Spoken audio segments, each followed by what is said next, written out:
अस्सलाम वालेकुम दोस्तों, उम्मीद करता हूँ आप सभी लोग खैरियत से होंगे। एक बहुत ही अच्छी खबर आई है, जितने भी डोमेस्टिक वर्कर सऊदी अरब में काम करते हैं उनके हुकूक को लेकर के वहाँ की जो गवर्नमेंट है उन्होंने अच्छे कदम उठाए हैं, कुछ अच्छी चेंजिंग किए हुए हैं। एकदम जैसा कंपनी और मौससा में काम करने वाले वर्कर के हुकूक होते हैं, सेम उससे ही मिलता जुलता हुकूक इन लोगों को भी मिलने वाला है। उसके रिगार्डिंग अपडेट रहेगी। और मस्जिद नबवी में अगर विजिट करना है रोज़ा शरीफ का, तो उसके रिगार्डिंग भी एक अच्छी खबर आई हुई है, वो आप लोगों से शेयर करना चाहूँगा। और वार्निंग जारी किया गया है पब्लिक प्रोसिक्यूशन की तरफ से, वो भी आप लोगों को बताऊंगा। तो चलिए, वीडियो की शुरुआत करने से पहले आप लोगों से गुजारिश करता हूँ, अगर आप लोग मेरे चैनल पर नए हैं तो चैनल को सब्सक्राइब करके ऑल नोटिफिकेशन ऑन कर लीजिए।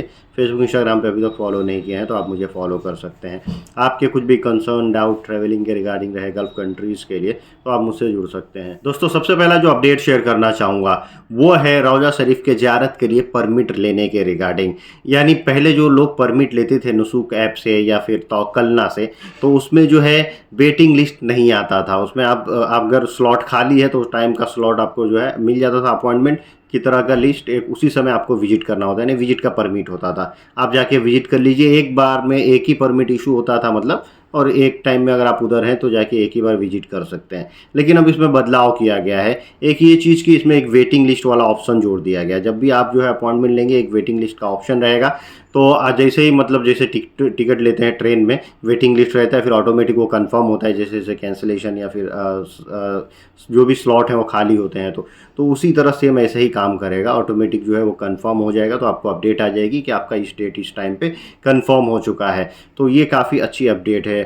और एक और चीज़ था कि आप जो है खाली एक बार विजिट करते थे, अब जो है जितनी बार चाहें उतनी बार जो है अपॉइंटमेंट लेके आप विजिट कर सकते हैं रोज़ा शरीफ में। उसकी भी कोई जो है समय सीमा अब नहीं लगाई गई है, पिछले साल इसका समय सीमा था। तो ये काफ़ी अच्छा अपडेट है। सबसे बड़ी और ज़रूरी खबर आप लोगों से शेयर करना चाहूँगा, डोमेस्टिक वर्कर लोगों के हुकूक के रिगार्डिंग है।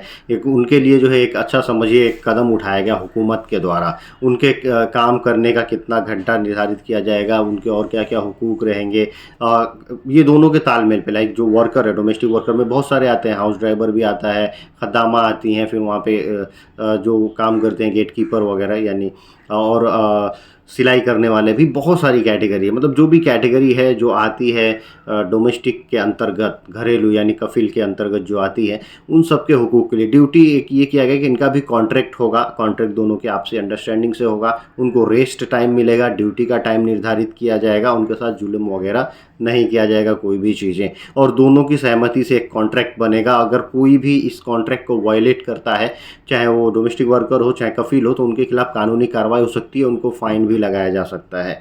तो ये तो खैर अच्छा है कि कई बार डोमेस्टिक वर्कर की भी गलती होती है, कई बार क्या मैक्सिमम चांसेस यही होते हैं कि जो गलती रहती है, जो ज्यादती होती है, वो कफील लोगों की तरफ से होती है। तो ये लोग ये भी कहेंगे, कई लोग ये भी सोचेंगे यार यहाँ पे सुनता कौन है, हुकूमत तो नए नए कानून बनाते जाती है इनके हुकूक के लिए, उनके हुकूक के लिए। अब जो डोमेस्टिक वर्कर है उनके हुकूक के लिए मुसानद एक प्लेटफॉर्म है, वहीं से सब चीज़ें होती हैं। उनका भी अब इंश्योरेंस होता है, और वो इंश्योरेंस कब हो जाता है आप लोगों को मालूम है, जब वकाला बनने जाता है तभी उनका इंश्योरेंस हो जाता है।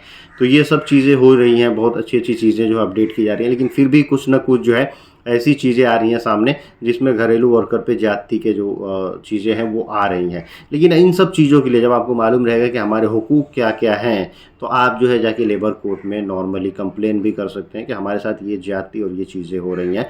तो उसको कफिल को फ़ाइन भी लगाया जा सकता है, उसको सज़ा भी हो सकती है, उसको कंपनसेशन भी देना पड़ सकता है। ये सब चीज़ों का प्रावधान जो है जोड़ा गया है। पब्लिक सिक्योरिटी की तरफ से लोगों को वार्निंग दिया गया है कि किसी भी कोई भी मतलब ऐसा ऑप्शन आपको दिख जाए कहीं ऑनलाइन आप कर रहे हैं जिसमें कई सारे कुछ सामान बेचे जा रहे हैं, नकली सामान, नकली वेबसाइट, मतलब ओरिजिनल जैसा दिखा के और आपको बेवकूफ़ बना के बेचा जा रहा है, तो उस लिंक वगैरह पे ना जाएं। सस्ता दिखा के बेवकूफ़ बना के बेचा जाता है, मेन चीज़ यही होता है। और कोई ऐसा वेबसाइट दिखे जो कुछ सर्विसेज प्रोवाइड करने के लिए बोले कि हम ये गवर्नमेंट की सर्विसेज प्रोवाइड करते हैं, ये आपकी रिक्वायरमेंट, तो ये दोनों में आपके साथ धोखा हो सकता है। एक तो आपको नकली चीज़ मिल सकता है वेबसाइट से, और दूसरी जो है जो पब्लिक सर्विस यानी जो गवर्नमेंट की सर्विसेज हैं वो प्रोवाइड करने वाले जो वेबसाइट हैं वो भी आपके साथ जो है धोखाधड़ी कर सकते हैं और आपके पर्सनल डिटेल्स भी चुरा सकते हैं। एक और अपडेट आई है पार्किंग के रिगार्डिंग। जो गाड़ियां कहीं भी पार्क कर देते हैं, आप देखते हैं खाली है यहाँ पे पार्क कर दो, कई बार वो नो पार्किंग होता है, कई बार वो पेड पार्किंग होता है कि उन जगहों पर आप पार्क करेंगे तो आपको जो है उसका पैसा भरना पड़ेगा।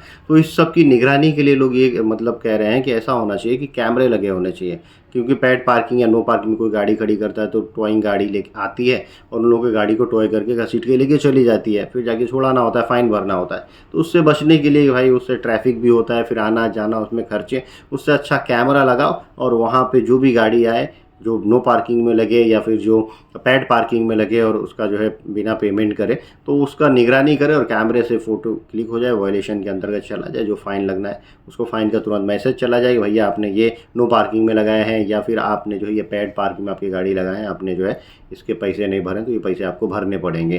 तो ये चीज़ें होने की अब मतलब हो सकता है कि आने वाले दिनों में हो जाए, इस पे बात चल रही है। तो एक तरह से ये भी काफ़ी अच्छा होगा मतलब, लेकिन गाड़ियाँ कहीं भी से कहीं भी लगा देने पे जो वहाँ पे फ़ाइन आता है वो बहुत ज़्यादा भी आता है। जिद्दा में एक ऐसे फैक्ट्री को पकड़ा गया है जो बिना लाइसेंस के खाने पीने की चीज़ों का जो है आइटम बनाया करते थे, चाहे वो समोसा हो, चिप्स हो, और ये जो भी मतलब हेल्थ रिक्वायरमेंट होती है, जो हाइजीन मेंटेन करना होता है वो बिना मेंटेन किए लापरवाही से जैसे तैसे बना देते हैं, यानी गंदगी से।